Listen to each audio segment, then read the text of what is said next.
On the 12th of October, we're organising a day called Empty Day. It's literally a day that we're asking people to just leave social media alone. Do something with your friends, go to the cinema, organise a picnic, whatever the fuck it is, doesn't matter. But just don't take your phone with you, and see what it would be like if your Twitter feed was empty for that day. Wow. And I think it's a super simple mechanic. It's one that, I don't want to own it. I don't want to have, there isn't a group behind it or a series of ambassadors. We're not asking Bob Geldof to stand up and, do some sort of, musical event or anything.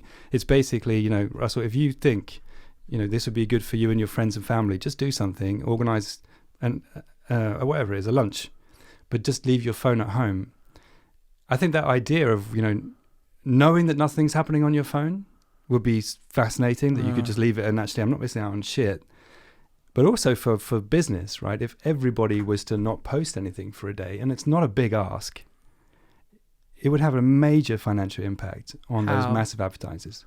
Because there'll be a day where everything was dormant. Yeah, no clicks. Have you ever observed, as I have, that there's this stratification even in the world of social media? And I think, again, diet is a good analogy for it.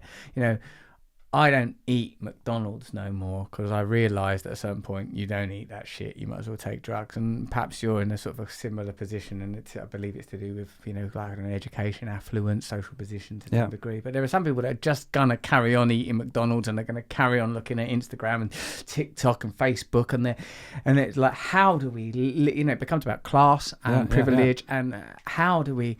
And because those, gosh, I don't want to generalise, but it seems that the trend in that area is towards a kind of a hardening towards ethno-nationalism, towards right-wing sentiment. And in a sense, I can kind of understand it, because I think they feel that we are rarefied and we're not addressing the things that are affecting them. Like I can see, when we talk about gun control, it seems so obvious to me that you would want restrictions on, like things the way that people's children's lives are in danger. But to other people, it's like, no, this is my life. I don't want people coming into my life, taking my guns. And, when you hear the other side of these arguments, there's so much anger and fear, and I think there are so many people that feel that they've been left behind by the dominant narratives and forms of cultural identification that we kind of take for granted, because you've come through tech, I've come through media, and we sort of feel like, well, we're invested in this space. You've got a book published, I've had books published, and even if you're not in these quite elite positions, you're still participating in a form of culture that